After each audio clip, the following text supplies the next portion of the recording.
नमस्कार। हमारे चैनल नींद की प्याली में आपका हार्दिक स्वागत है। आज हम आपको एक अनोखी और मधुर कहानी सुनाने जा रहे हैं जो आपके दिन भर की थकान, परेशानियों और सभी उलझनों को धीरे धीरे आपसे दूर कर देगी, ताकि आप पूर्ण शांति से नींद की मीठी गोद में समा सकें। तो सबसे पहले एक शांत, आरामदायक जगह पर बैठें या लेट जाएं। अपनी आंखें बंद करें और धीरे धीरे अपनी सांसों पर ध्यान केंद्रित करें। गहरी सांस लें और उसे धीरे धीरे बाहर छोड़ें। आज का दिन चाहे कितना ही कठिन क्यों ना रहा हो, अब सब कुछ पीछे छोड़ देने का समय है। याद रखें, जब हम भविष्य की चिंता में खो जाते हैं तो वर्तमान की खूबसूरती हमसे छिन जाती है। अपनी हर सांस के साथ अपने मन की हर फिक्र को बाहर निकालें। जब भी सांस छोड़ें, अपनी सभी चिंताओं को छोड़ने की कल्पना करें। अपने शरीर को पूरी तरह से ढील दें। अपने मन को शांति की गहराई में डुबो दें। हमें पूरी आशा है कि इस कहानी के हर शब्द में आपको वह सुकून और शांति मिलेगी जो आपकी आत्मा के हर कोने को छू जाए। तो आइए अपने मन और शरीर को इस पल में डुबो दें और हमारे साथ इस नई जादुई कहानी के अनुभव में शामिल हो जाएं।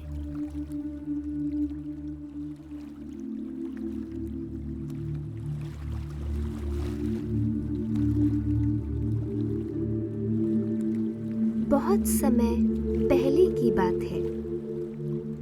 एक शांत और खूबसूरत गांव में एक बेहद कुशल और समर्पित बुनकर रहता था, जिसका नाम था पार्थ।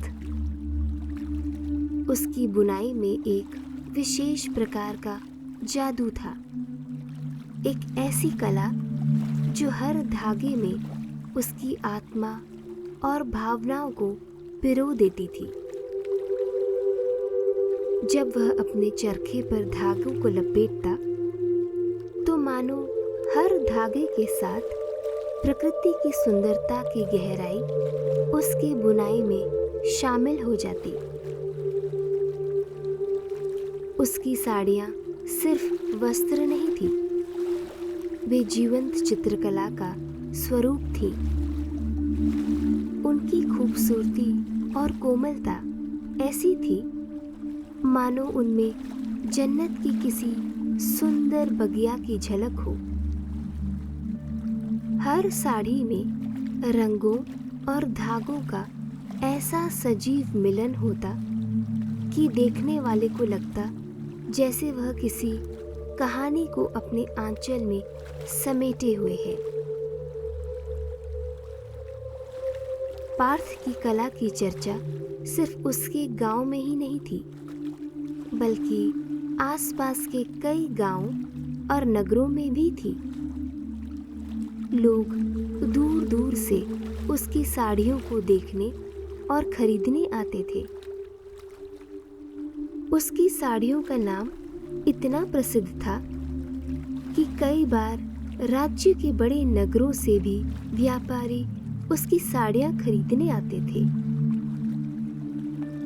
लेकिन पार्थ का मकसद सिर्फ व्यापार करना नहीं था। उसकी बुनाई एक साधना थी, एक भक्ति थी जिसे वह बड़ी श्रद्धा और सच्चाई से निभाता था। पार्थ की हर साड़ी में एक गहरी कहानी छुपी होती थी। कहीं फूलों की कोमलता, तो कहीं पेड़ों की छांव, कहीं नदियों की लहरें, तो कहीं ऊंचे पर्वतों की शांति। उसकी कला में प्राकृतिक और आध्यात्मिक सौंदर्य का ऐसा संगम था कि जो एक बार उसकी साड़ियां देख लेता, वह कभी उसे भूल नहीं पाता। उसकी बुनाई में भगवान श्री कृष्ण के प्रति उसकी भक्ति और प्रेम का अद्वितीय रंग बसा हुआ था। पार्थ हर साड़ी में श्री कृष्ण की कथाओं के दृश्य को इस प्रकार पिरोता था कि लोग उसे देखकर मंत्रमुग्ध हो जाते थे। वह मानता था कि उसकी हर सफलता का कारण केवल उसकी मेहनत नहीं, बल्कि भगवान श्री कृष्ण की कृपा थी। चैत्र से फाल्गुन तक चाहे कोई भी महीना हो, पार्थ सबसे पहले भगवान श्री कृष्ण की पूजा करता, अपनी बुनी हुई साड़ियों को उनके चरणों में समर्पित करता और तभी वह उन्हें आम जनता के समक्ष प्रस्तुत करता। उसके दिल में एक अटूट विश्वास था कि जब तक भगवान का आशीर्वाद उसकी बुनाई में शामिल नहीं होगा, तब तक वह दूसरों को अपनी कला नहीं पेश कर सकता। पार्थ का मानना था कि उसकी कला सिर्फ उसे प्रसिद्धि या पैसा नहीं देती, बल्कि वह उसके जीवन का एक अनिवार्य हिस्सा थी। पार्थ के दिल में हर जरूरतमंद के लिए विशेष स्थान था।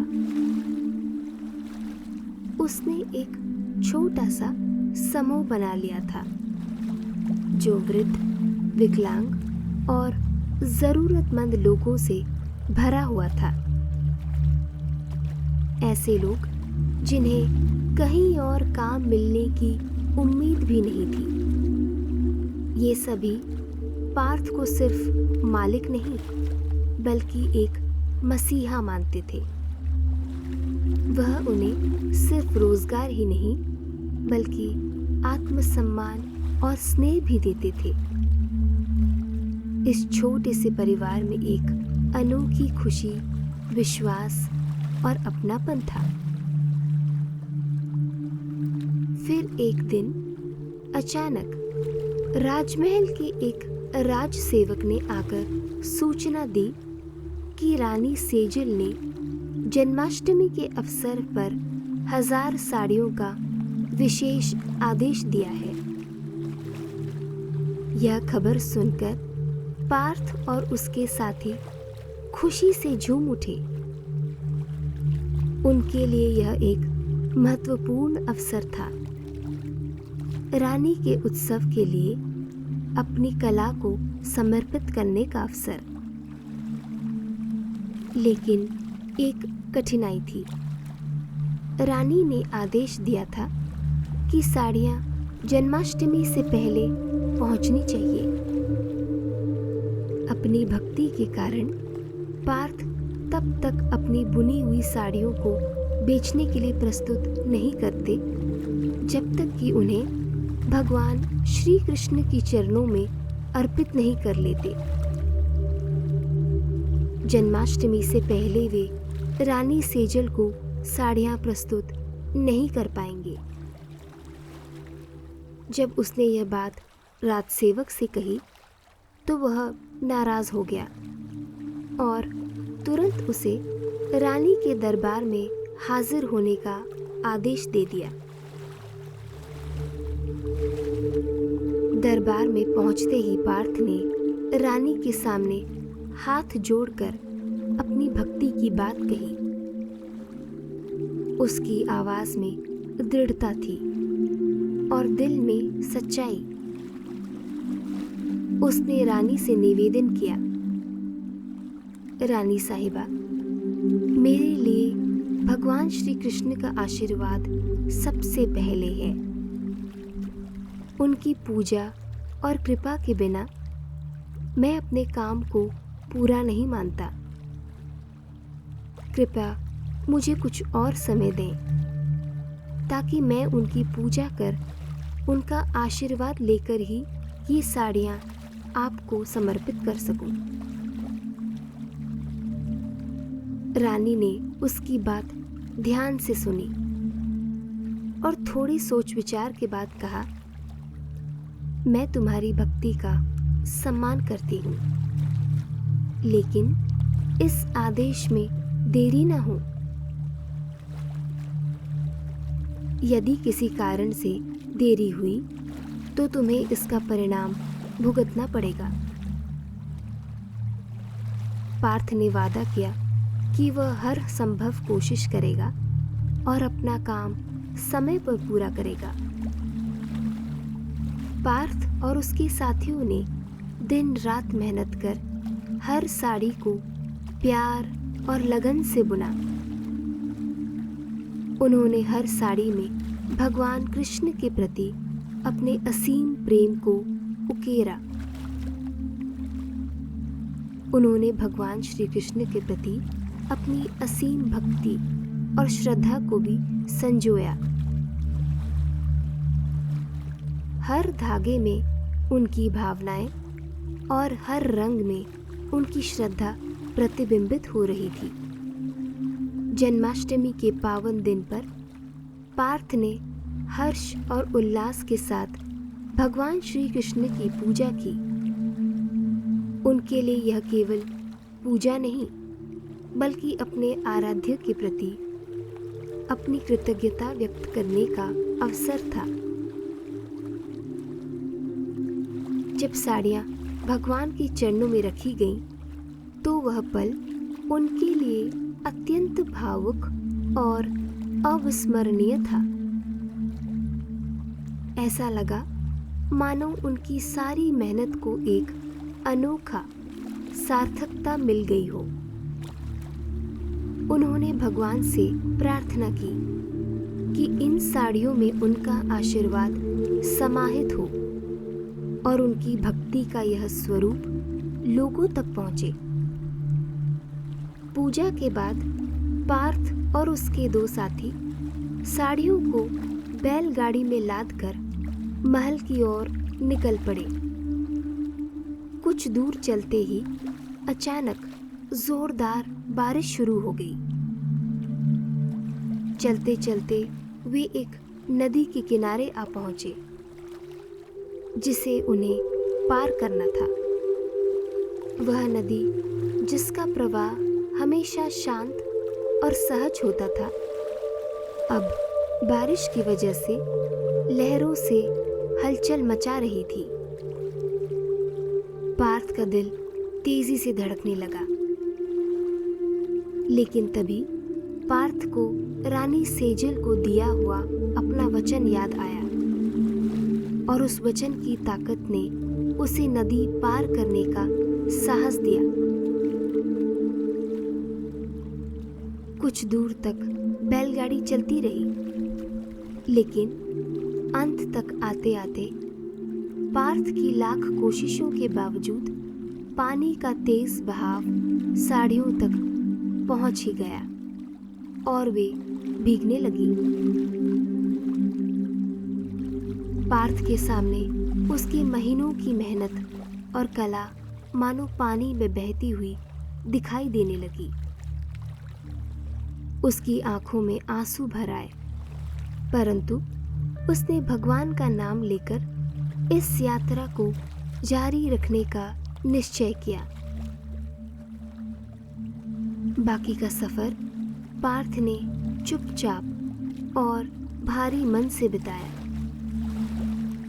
उन भीगी साड़ियों को देखकर ऐसा लग रहा था कि उनकी उम्मीदें भी भीग गई हैं और अब वह राज दरबार जाकर क्या कहेंगे,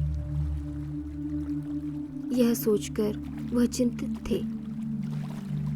इस निराशा के पल में उसने भगवान कृष्ण को याद किया।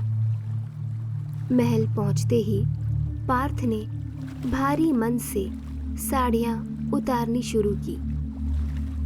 काफी साड़ियां अब गीली और कीचड़ में लथपथ हो चुकी थी। उसके मन में भगवान कृष्ण के प्रति एक प्रार्थना उमड़ी। जैसे ही वह राजमहल के दरबार में पहुंचा, रानी की आंखों में उत्सुकता और उम्मीद की झलक थी। पार्थ का दिल जोरों से धड़क रहा था। जैसे ही साड़ियां खोली गईं, पार्थ ने देखा कि सभी साड़ियां चमकदारी रूप से सूखी थीं। उनकी सुंदरता को और बढ़ाने के लिए हर एक साड़ी पर सुंदर मोर पंख और कमल के फूल सजे हुए थे, जैसे किसी ने उन्हें प्रेम से सजाया हो। पार्थ आश्चर्यचकित थे। जो साड़ियां कुछ पल पहले भीगी हुई थीं, कीचड़ से लथपथ, अब सूखी और अनोखी सुंदरता से चमक रही थी। यह तो वास्तव में कोई चमत्कार ही था। और वह मोरपंख और कमल के फूल की स्थापना भी अद्भुत थी। ये सब कैसे संभव हुआ? जब वह संभावनाओं पर विचार कर रहे थे, तभी उन्हें कुछ याद आया। उसने प्रवेश करने से पहले भगवान कृष्ण की प्रार्थना की थी, और यह सब उन्हीं की लीला है। दरबार की महिलाओं और रानी ने इन साड़ियों को देखकर बेतहाशा तारीफों की झड़ी लगा दी, मानो उन्होंने ऐसी कला पहले कभी नहीं देखी थी। रानी की आंखों में भावनाएं तैरने लगी और उसने कहा, पार्थ, मैंने अपने जीवन में ऐसी अद्भुत कारीगरी कभी नहीं देखी। ऐसा लगता है कि स्वयं भगवान श्री कृष्ण ही इन साड़ियों को आशीर्वाद दिए हैं। तुम्हारी भक्ति ने इन्हें दिव्य बना दिया है। तुम्हारे हाथों में सचमुच जादू है। पार्थ ने एक मोर पंख को हाथ में लिया और भगवान कृष्ण का धन्यवाद किया। उसकी आंखों में खुशी और भक्ति के आंसू बहने लगे। उस पल उसने गहराई से महसूस किया कि भगवान हमेशा उसके साथ थे, उसकी हर मेहनत में और उसकी भक्ति में। भगवान का आशीर्वाद हमेशा उन लोगों पर होता है जो ईमानदारी और दृढ़ता से मेहनत करते हैं। जब हम अपने कार्यों में सच्चाई और लगन के साथ जुटे रहते हैं, तो ईश्वर हमें मार्गदर्शन देते हैं और हमारी मेहनत के फल को संपूर्णता प्रदान करते हैं।